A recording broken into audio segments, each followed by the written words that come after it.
I would like to first give a shout out to my patrons who made this and all my future videos possible. And remember, if you would like to support the channel and also get access to updates and previews, including a never released review of Western anime reviews, then spare some change, governor, by following in the links below.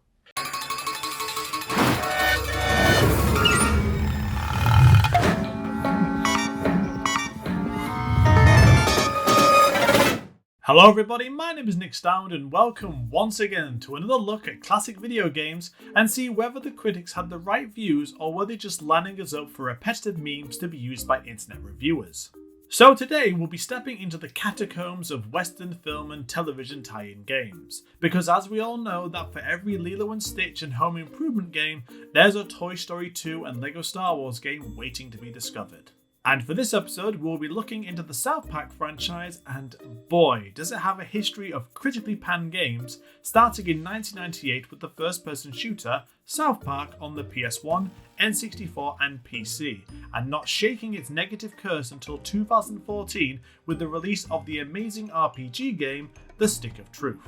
Now for the rock-dwelling folk out there, let me briefly give you a backstory on South Park.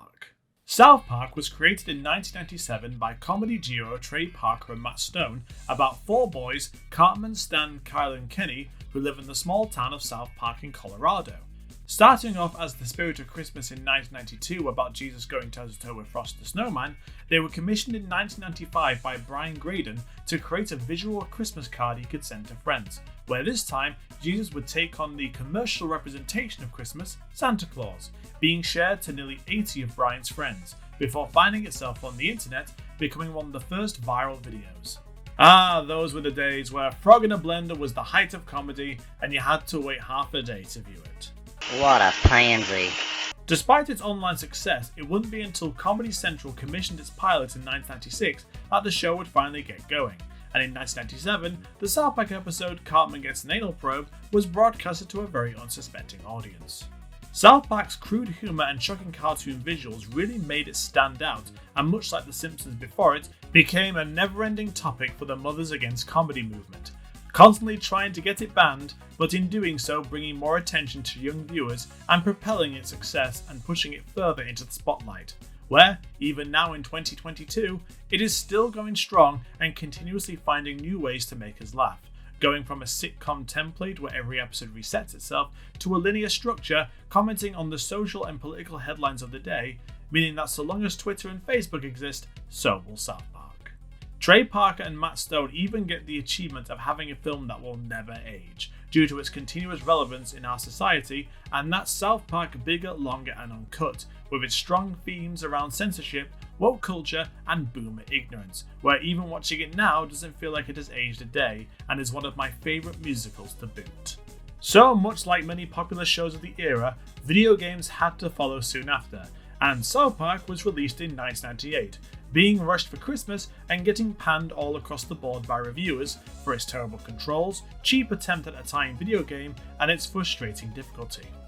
Despite this though, it clearly still made some money, as a year later we got a South Park party game called Chef's Love Shack in 1999, which, to many including myself, was a massive step back, and the first game deserves an apology for its hatred.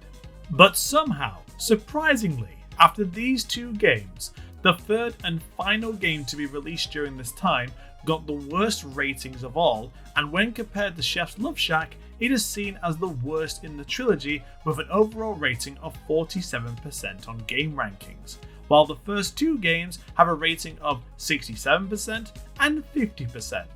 I am of course talking about South Park Rally. Released in 2000 on the PS1, N64, Dreamcast and PC, South Park Rally would have been seen as your generic third-party kart racing game. And because the previous two games had the reputation of being badly made, this automatically would have been thrown on the fire without much fault. Next Generation magazine called it a middle-of-the-road kart racing game, stating later that it would make an amusing rental, otherwise steer clear. While Computer Game Strategy Plus called it a charmless little mess, a superficially fun-looking game with fun-killing gameplay, with a 2 out of 5 star rating. Despite this though, Allgame gave it praise for the kart racing fans, saying South Park fans probably won't be disappointed as the power-ups and sound effects are nicely twisted, so that they mock all that is pure and good about the small town's holiday celebrations, with various others praising it for its use of source material and putting in as much as possible for the die-hard fans. Now, the thing I notice about tie-in games, especially if there are multiple over a short period of time, is that if the first couple of games flop, most reviewers will already think negatively on the product before they've even sat down with it. The Simpsons, for example, were continuously pushing games out to no positive feedback, mainly because they were terrible, and it took a direct Crazy Taxi clone to get people to start being positive about them, when certain games in the previous library weren't as bad as others. Simpsons Arcade, for example, is just chef's kiss. I feel the same thing can be said about South Park Rally, as despite it being released 1 year after Chef's Love Shack, most reviewers were already on the negative bandwagon, and I feel it just didn't give it a proper chance it deserved, especially when at the time there were worse racing games available, such as the Smurfs and Toy Story Racing. And considering this game has a very unique approach to the kart racing formula, I think we should take another look at this classic and see if it was really as bad as all that. Now, for this review, we'll be looking at 4 versions of the game on the PS1, N64, Dreamcast and PC, and see what the differences are and also which is the best version to play, as due to the different processing powers and space on cartridges and disc, some things will be missing, more than likely the N64 version, because unless it's a homegrown Nintendo product, you're not going to get a complete package. My first introduction to South Park Rally was while visiting a game shop in Scarborough back in 2000, where in the corner of this shop was a PS1 and the game being played, with Jesus sitting in a snowy car park. And when I found out what the game was, I had to get a copy and would rent it from Blockbuster and play it for hours until I was able to buy a copy of my own. The PS1 version is the one that sticks with me the most because, well, it's the only version I played. I mean, I knew there was an N64 version, but the only people I knew with one were my devout Catholic neighbours who couldn't karate chop Natalia and GoldenEye without receiving the wrath of God, so no chance a South Park game was ever going to come into their collection anytime soon. The main premise of South Park Rally is that you race in championship mode, which follows a similar system to an arcade game where you're given a number of tokens and you must complete the mode in one run through or else be sent back to the very beginning of the game, with the only things being saved are the unlockables and race times. Unlike 99% of all kart racing games, the championship mode is a series of different types of race modes, each focusing on a specific holiday of the year, where you could be collecting eggs for Easter, racing over flag checkpoints for 4th of July, or collecting a laser to prevent you from being anal probed in Memorial Day. Taking all the crude humor from the series and placing it upon a fun racing game. So you just pick a racer, work your way through the 14 different races, and either complete it in one go without losing to unlock all the characters and modes, or challenge yourself by playing through it multiple times and doing the individual challenges to unlock everything. And depending on your racing skill level, one will favour more than the other. I remember having the PlayStation Magazine cheat book with all the tips on how to unlock them, and spending hours repeating the tracks over and over again to unlock characters like Tweak in Spring Cleaning by collecting 5 caffeine pickups, or launching myself off edges in the Easter level to unlock Scuzzlebutt and Carl's mum by collecting special items, with some even requiring you to lose on purpose to unlock them, such as refusing to take part in the Thanksgiving race to unlock Starwind Marvin. It was massively frustrating, but also enhanced the game's replayability value if you weren't an OG sort of gamer by doing it in one go. My go-to character was always Terrence and Phillip, and it took forever to unlock them, because not only did I have to collect 4 hidden power-ups in the Christmas race, but that involved getting to that race, and one of the most unfair races in the game was the Easter egg hunt, because Mephisto was a machine on the PS1 version, especially with the unfair respawn rates of eggs, and the inability to steal stuff like in the Halloween race. But once I did it, it was hard gaming well done. But the thing about this game is that you know by the 3rd or 4th race where the difficulty lied and adjusted yourself accordingly. Unlike many games now that tease you with a promising start of a good game, only to change dramatically or not change at all, making it very dull. Anyway, moving away from that tangent, I have divided the game up into specific categories to make a fair comparison, while also comparing each version based on its game ranking too. and if anyone wants to give these games a try, you can easily pick up a copy or get an emulation for them. So the overall scores for the different versions are as follows. The N64 version has 43%, with the PS1 and Dreamcast versions tying with 45%, and the overall preferred version being the PC port with 47%.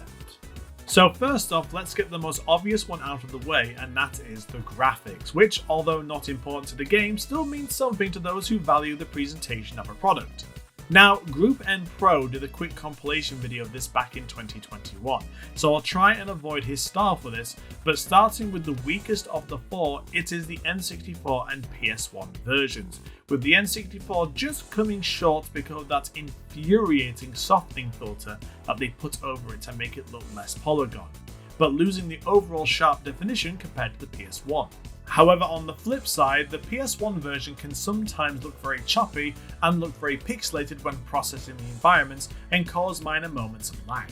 The strongest are naturally the Dreamcast and PC version, with the Dreamcast giving it that next generation polished look and smoothness, which, considering the hardware it was meant for was for the previous generation first, looks very nice and doesn't create any lag issues when processing. Whereas the PC version is just one step down from the Dreamcast, but still keeping its smoothness and overall clean presentation.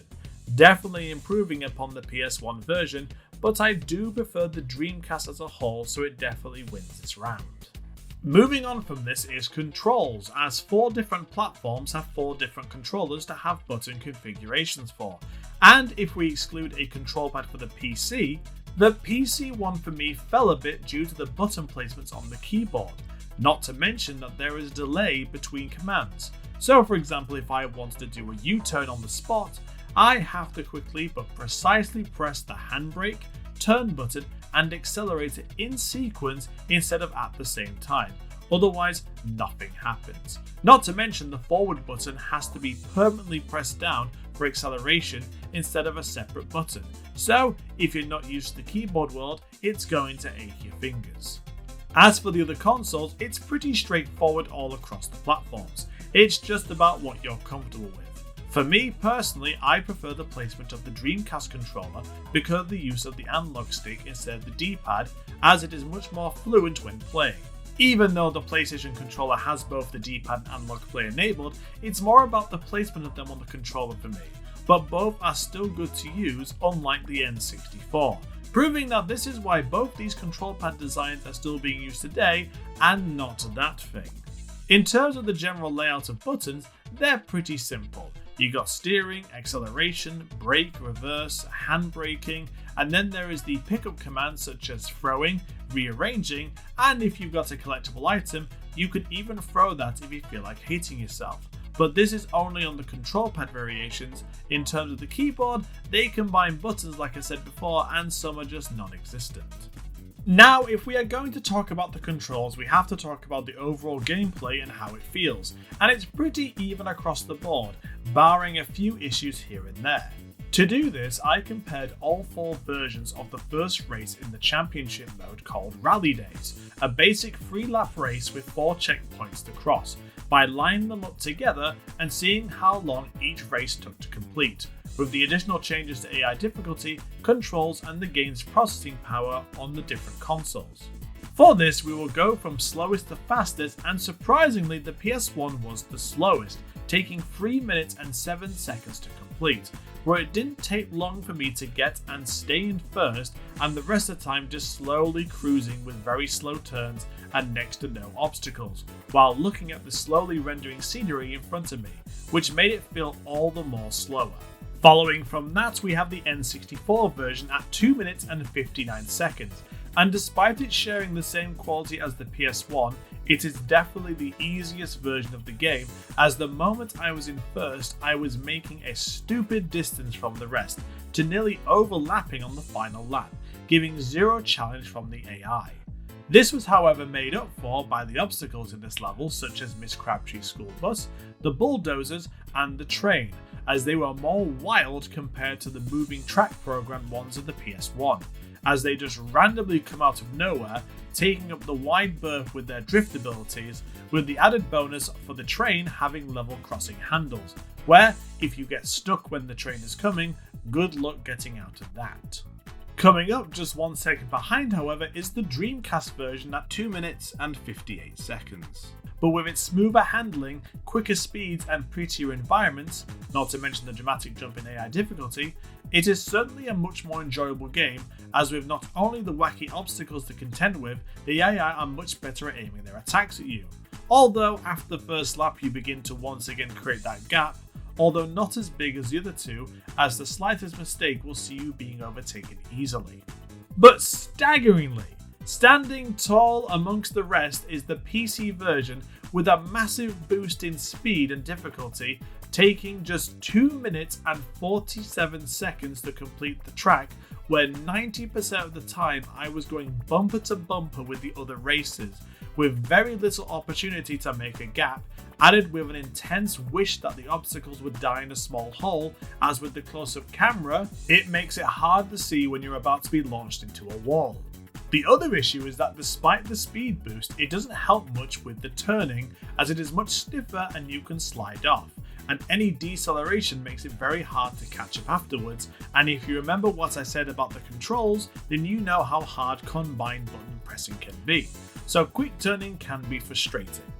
So despite the vast improvement in speed and processing, the PC one is fast but flawed in other areas, making the Dreamcast one a perfect balance of speed and difficulty, coupled with fluent controls, but obviously this was the new console on the block at the time, so it was going to just be that little bit more ahead than the others, with the PC version overcompensating for it. But aside from that, what is actually different between these games? Obviously, graphics, controls, and the general gameplay experience is subjective, depending on your skill set and hardware preference, and, given when these games came out, owning more than one version was kinda silly unless you're a die-hard fan.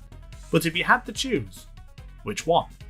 So because of the different storage spaces on each device, many things can be altered, whether it be the cutting of characters, editing of tracks, or additional bonuses that you wouldn't see unless you played all the versions, as it isn't always obvious compared to when you had a choice between PS2 version of Tony Hawk's 4 or the Wish Edition on PS1. First off the bat, all the Championship mode tracks are included in all of the games, but the Dreamcast is a very weird version because for some reason they have edited certain sections of the track out to save space, which in some occasions makes kinda sense and others are just weird. The city track is missing the third exit route on the roundabout, which connects to the town, and in both this and the PC version, it's missing the giant cow statue on the roundabout. On the farm, there is no entrance to the main yard area from the chicken coop, which, if you play the other versions, can be very annoying when you're trying to make a quick getaway. But also, the upstairs of the barn have also been removed, so you can't hide up there, meaning you can't camp to save time. This is the same with Big Gael's palace, as the upstairs area is completely removed, so you can't jump onto the castle towers to collect the special pickups, and makes it very difficult to get away from the other races when you've got the bow and arrow.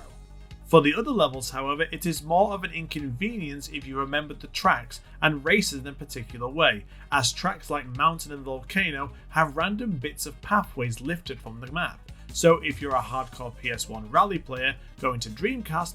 good luck, because that's how I found out.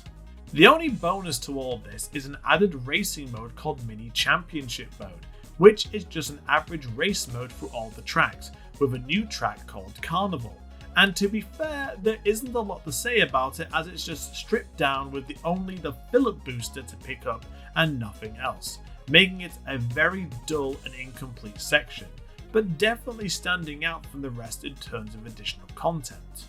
There is something else that changes depending on the game also, specifically if you played only the PS1 version, and that is the additional obstacles that appear in other games. I didn't notice this until I was playing the Easter race on the Dreamcast version, which was the first one I played for the review other than the PS1 version, and when the mayor mentions this line, Mephisto did ask me to mention that the deadly mutant bunnies who laid the eggs have broken free and are hunting for their young, so be sure to watch out for them while you hunt. I never understood what she meant because throughout the race on the PS1, I didn't see any of these enemies, but when playing other versions, because the difficulty is very relaxed in terms of how often the AI will collect items in races like this, these enemies are added to thin out the herd, as it were. As for no reason at all, you will have one of these rabbits launch into you, taking away one of the items. And if you have the misfortune of coming across a few on your travel, then you will lose your place fast. Then, for no reason at all, they will place random races within the level to throw you off, such as in Memorial Day, the visitor will chase you down and steal the laser off you, sending it back to where it was at the beginning of the race, which is really frustrating but easy to overcome. Whereas in some other cases, it's just weird, such as Ned randomly driving around the 4th of July race because he needs to. But moving on. This, however, doesn't stop for races. There was actually a cut race during development, and thanks to the website The Cutting Room Floor, they were able to find within the PC version's folders some missing assets for the race called Football, such as banners, a counter to attach the race's name, and this screenshot of a football pickup that, when put together with the counter, has a similar resemblance to the Cow Days race, where you hold it for a specific length of time. Why this was cut from the final product, we will never know. There was another texture, however, found that could hint towards another collecting race, and that is the Triangle of Zinfar from Season 1. But with very little information to go on, it's hard to say what the race might have been about, especially with the lack of celebrity characters in the game too. Speaking of characters, one of the other big selling points about South Park Rally is the variety of characters you can unlock and play in the game, as the developers spared no expense in giving us the best variety possible, and I'm sure if DLC was a thing back then, there would have been more to come. Some of the characters include, and are not limited to, naturally the 4 boys, Chef, Mr. Garrison, Scuzzlebutt, Tweak, Terrence and Phillip, Jesus, Damien, Bebe, and Mrs. Cartman, to name a few, with a total of 35 unlockable characters, including alternative skins for the boys and Chef, unless you play the N64 version where the number drops to 27, which is very disappointing, but this is probably due to the cartridge space, singling it out as the lightest version of this game, which I wouldn't recommend to anyone. However, this isn't where the characters' rosters end, as the Cutting Room Floor found some additional playable characters, and some even have their own profile pictures and sound bites, such as the 3 obstacle characters, Miss Crabtree, Chicken Lover, and the tractor from the farm track for some reason, where with some modifications to the game, you can actually add them to the list and race them in arcade mode. And I can certainly see why Miss Crabtree didn't get put in, because she is huge. They also found 2 characters that were cut from the game during development, and that was Kenny's dad's car, which would have been used as an obstacle similar to the others, as it doesn't feature an actual character and just his vehicle, and a rather odd addition to the list, which was the Fat Albert parody Fat Abbott from Season 2, and due to there being no sound clips or any additions other than the model, this was probably cut pretty early in development. Moving away from characters though, one of the other varieties in the game are the pickups used during the races, and they are as unique and bizarre as the show itself, each being their own reference to an aspect of the show, whether it's boost farts with Terrence and Phillip, scatter bombs using cheesy poofs, stunning foes with the anal probe, stealing items with the underwear gnomes, or giving someone herpes. Cause you know, if anything is going to slow you down, it's an STI. One thing that is different though involving the pickups is the inclusion of one additional attack on the PC version. Due to a censorship issue, this was removed from all the console versions, and despite other attacks being kept in, like I mentioned, this one was just too much for all versions, excluding the PC. This adult thing, which I shall not name for the obvious reasons due to the censorship of my own videos, is a homing device that is designed to, as it says in the manual, although this French one was the only one I could find, stalk the lead pilot, then calm him down for a while. Which is incredibly naughty when you think about it, but in the game it looks like you're phasing through the floor of the track, which is just terrifying from a game-breaking point of view. Now, obviously we know why this didn't make the console cut, as the age rating would have gone through the roof, and seeing a lot of kids bought this game to defy their parents, it had to be removed. Of course, we can't avoid the removable items once again, as within the PC files, it appears that before Ike was made into a character, he was meant to be a usable item, being a kick the baby move like in the show. And I guess the reason for it not following through is obviously it having connotations of child abuse, which the modders against games would have something to say about. But I like the fact that they repurposed him into a playable character because he has an adorable card.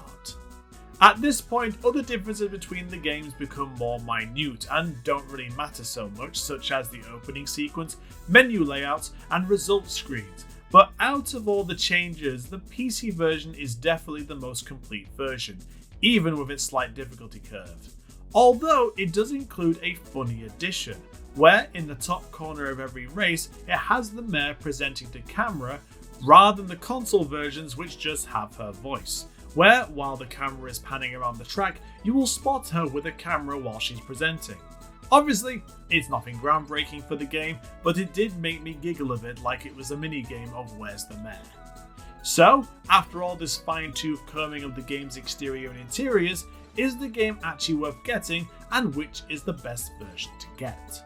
First off, I'm going to say if you are not a fan of South Park or like your racing games to be a particular level of quality, then no, I would not recommend playing this game. It will either bore you or frustrate you with its layout, and if you're just looking for a simple race system, then definitely avoid this too because the mix-up of objectives will throw you off.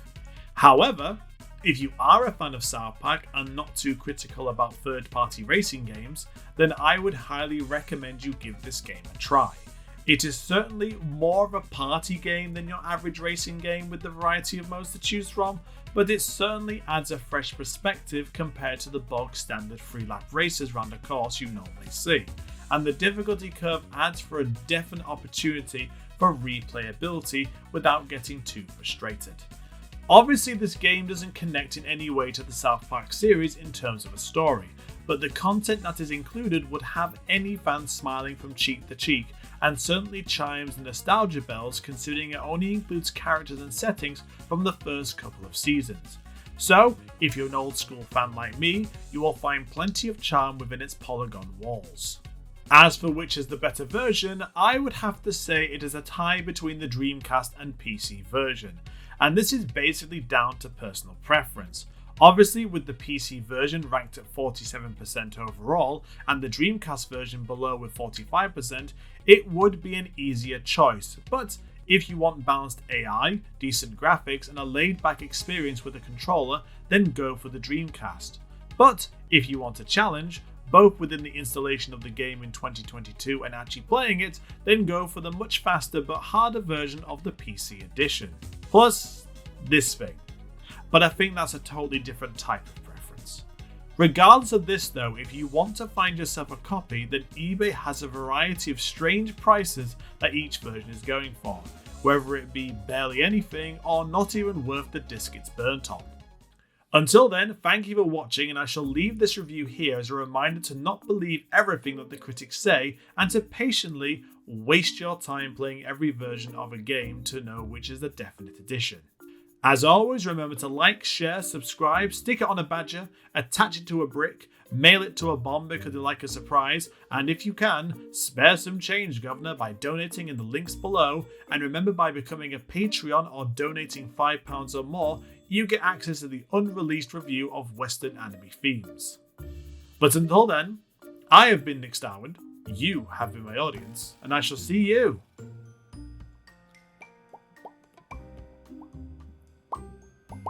next time.